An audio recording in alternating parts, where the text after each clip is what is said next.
So I'm going to pull the string a little bit and talk to you again about what are some other ways to motivate people. And as the title promises, I want to show you the world's cheapest and perhaps most effective performance-enhancing drug. And I want to show it to you by giving you 3 studies, all right? I think it's important, as the folks at Crucial Conversations do, to really plumb the social science. What do social scientists know about all this? So I'm going to give you 3 studies that's going to yield this conclusion. Number 1. All right, so we're going to go to Israel for this study. It's a study of daycare centers in Israel, and these daycare centers in Israel had a problem. They had a problem. There was a rule in the daycare center that parents had to pick up their kids by 4 in the afternoon. Most parents picked up their kids at 4 in the afternoon, but some parents started showing up late. Not a lot, but enough to make it a pain, enough to make it irritating. And so we got a rule, got to pick up your kids by 4. Some parents are breaking the rule. We want to deter them from exercising this behavior. What do? Charge them, exactly. It's the American way. Even though this was in Israel, it's the American way, the Israeli way, the world way, right? Because we have a theory of rewards and punishments, a theory of motivation that says if you reward behavior, you get more of it, you punish it, you get less of it. So that's what this daycare center this chain of daycare centers decided to do. So they put up this sign in their daycare centers. It's really actually a model of really effective drafting of how do you get people to adhere to rules. And here's what it says: announcement, fine for coming late. Okay, so we know pretty clearly what's going on here. As you all know, the official closing time of the daycare center is 4 o'clock every afternoon. Okay, so we're saying, you know the rule, but let me restate it. Since some parents have been coming late, now we're explaining why we're changing the rule. Now we're even going to haul in the third-party validator here. With the authority for private daycare centers in Israel, okay, those folks are armed, have decided to impose a fine on parents who come late to pick up their children. As of next Sunday, a fine of 10 Israeli shekels. That's a pretty low fine, about $5 US, will be charged every time a child is collected after 4:10. Now, as I mentioned this morning, I'm a father of 3 kids. Our kids have been in daycare. And so suppose my kids were in daycare. I show up at 4:11. They say, Mr. Pink, it's $15 to get your kids back. Now, that's obviously going to have some effect on my behavior. The question is really, what's the degree of the effect? What's the intensity of the effect? How much of this is this fine going to affect my behavior? And it turned out that this fine, this punishment, affected people's behavior quite significantly. Here's what the researchers say. After the introduction of the fine, we observed a steady increase in the number of parents coming late. The rate finally settled at a level that was higher and almost twice as large as the initial one. This is peculiar, right? This is why motivation is such an interesting topic. We get these funky findings here. What the Sam Hill is going on here? Well, I actually go to you. What's going on here? Tell me what happened. Oh, okay. Just somebody raise your hand. Yes. You made it nicely said. Tell me your first name.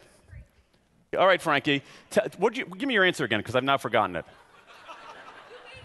You made it okay. Okay, that's actually a really, really, really insightful answer. You made it okay. So stick with me here for a second, Frankie. Remember, in the initial instance, most people were showing up on time. Why? That was closing time. That was the rule. Why else? There were consequences. That was the rule. That's exactly right. There was a rule, but there were consequences if you broke the rule. What were the consequences, Frankie? Yeah. There were consequences if you broke the rule. What were the consequences? Exactly. Guilt. You were inconveniencing another human being. And not just any human being, the human being who was caring for your little human beings. People were actually making this decision for moral reasons, right? They were making a decision for moral reasons. They were doing something. Why? Because it was the right thing to do. Now, what happens when you put a price on something? It catapults it out of that moral realm. You make it okay. You catapult it out of the moral realm into the economic realm. There's nothing inherently wrong with that on its face, but it plays by a very, very different set of rules, a very different set of rules. It's no longer about okay or not okay. It's about how much or how little, right? And this was too little. There are all kinds of problems with this. So suppose I come in at 4:11 and I say to my daycare center folks, I'm here to get my kids. And they say, Mr. Pink, it's 4:11. You got to give us $15 to get your kids back. I'll say, oh, darn. See you at 5:30. Because the price is too low. Now, we could raise the price, but if you raise the price, you're going to get complaints from people. You're going to get people litigating who's, the lawyers in the, I live in Washington, D.C., so every other parent is a lawyer. The mom and dad lawyers will say, oh, my watch says it's 4:09. Whose timepiece are we going to use to arbitrate this dispute? People will call in and say, oh, there's a tree fell on the Washington Beltway that prevented me from showing up on time. We need to invoke the force majeure clause of our daycare contract. You have a whole cascade of other principles. So the key here in this study, which is interesting, is that we have this theory that says if you punish behavior, you'll get less of it. And that's not always true. And the reason that's not always true is because there's a rich body of evidence that shows that people will often, not always, do something because it's the right thing to do. How many of you ever do something because it's the right thing to do? Okay? All of you. But we don't think other people do that. That's one study, all right? People will do things because it's the right thing to do. Not all the time, but more than we think. Let's go to the second one. We got a lot of folks in healthcare here. How many folks in healthcare here? Okay, I picked this one out for you. Okay, so we got a big problem in hospitals, right?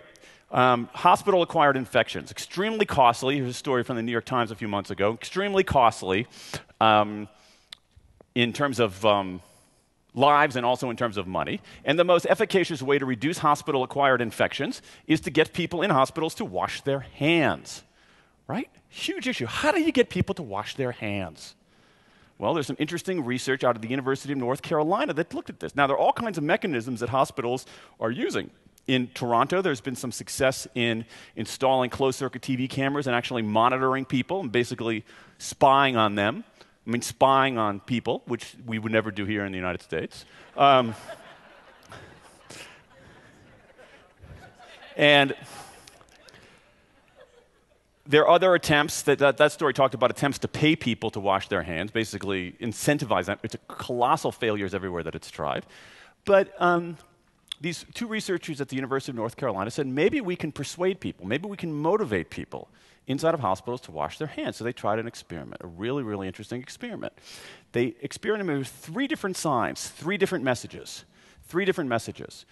And what they did is they took these signs and they put them next to they took all the soap dispensers and sanitizer dispensers in these hospitals. Okay, so there were 66 of them. Next to 22 of them, they put one sign. Next to 22, they put another sign. Next to 22, they put another sign. The first sign that they put was, hand hygiene prevents you from catching diseases. Okay? The second sign they tried was, hand hygiene prevents patients from catching diseases. Okay? The third sign that they tried was more of a groovy marketing slogan that said, gel in, wash out. Now, it turned out, those of you in hospitals know that this is a very, very difficult problem, getting people to wash their hands. It's actually a very, very stubborn organizational issue inside of healthcare. And it turned out, in this study from the University of North Carolina, that 2 of these signs had absolutely no effect, and one of them had as large of an effect as anything that's been tried in getting doctors, nurses, orderlies to wash their hands.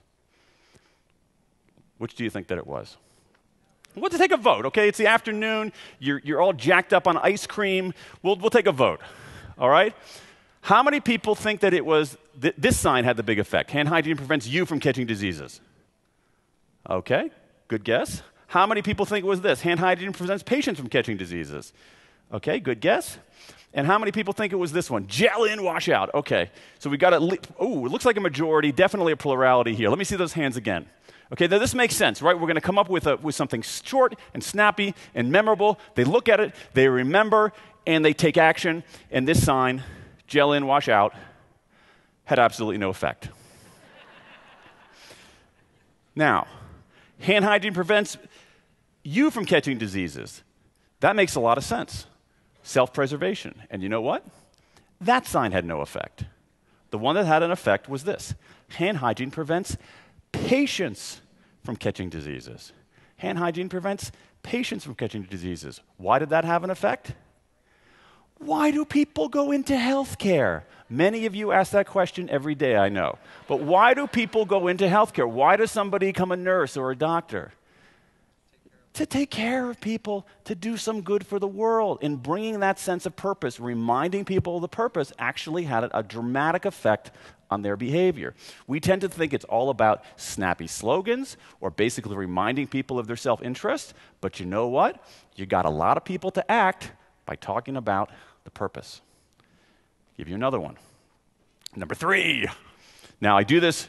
I grew up in Columbus, Ohio, so I talk about this study with some disdain because it involves the University of Michigan.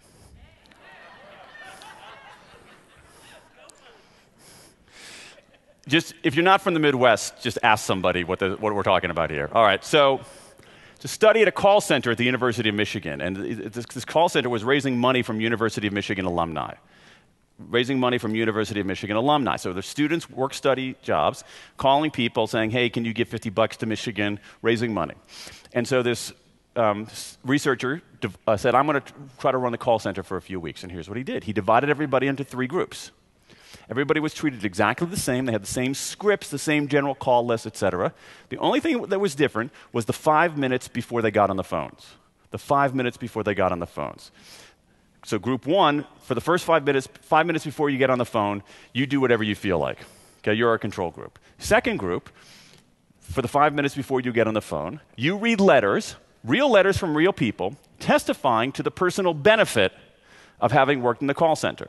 My name is Joe Schmatz. I worked at this call center for 1.5 years as an undergraduate. I learned communication skills and negotiation skills and sales skills, and it's very useful to me because I'm now an account executive at an advertising agency in Grand Rapids.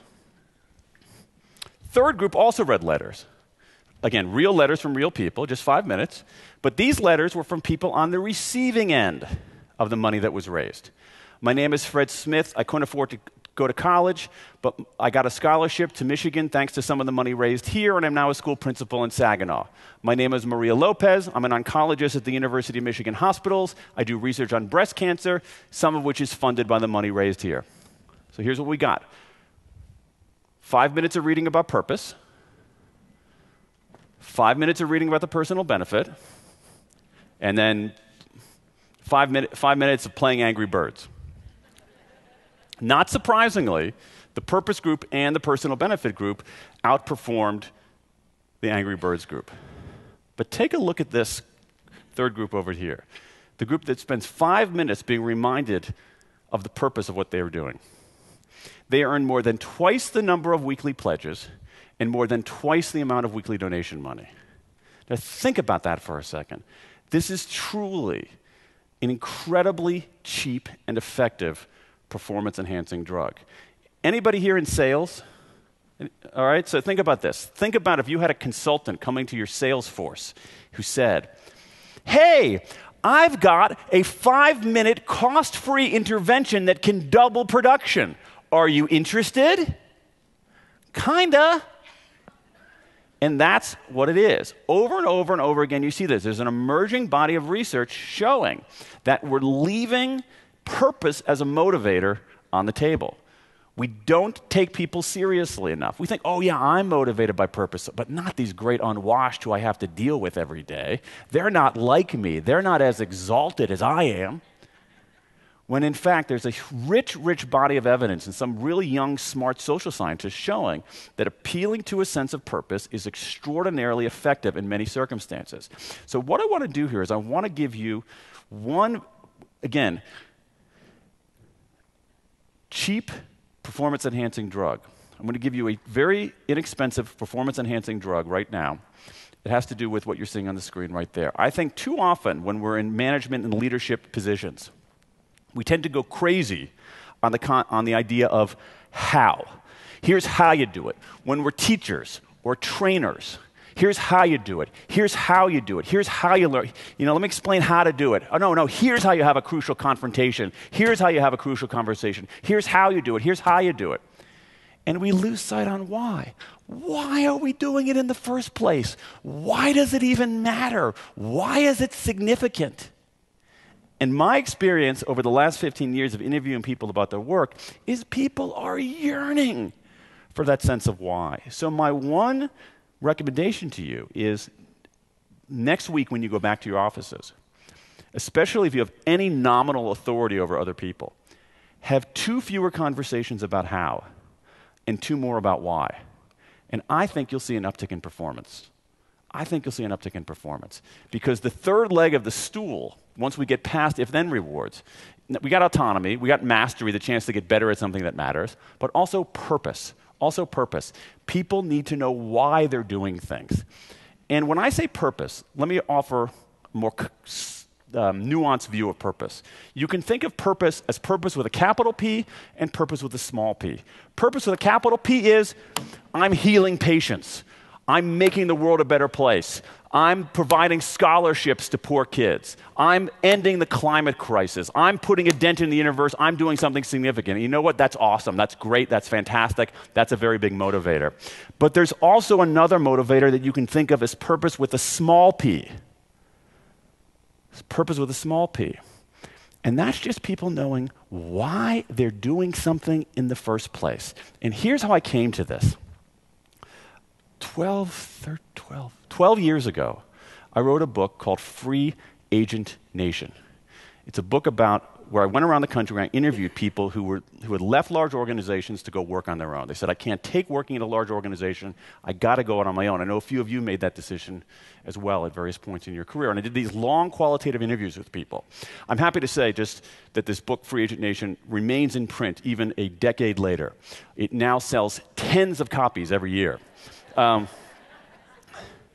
But in these interviews, I ended up with these transcripts. Long transcripts of these interviews. And as I was going through these transcripts in my office, I kept seeing the same sentence.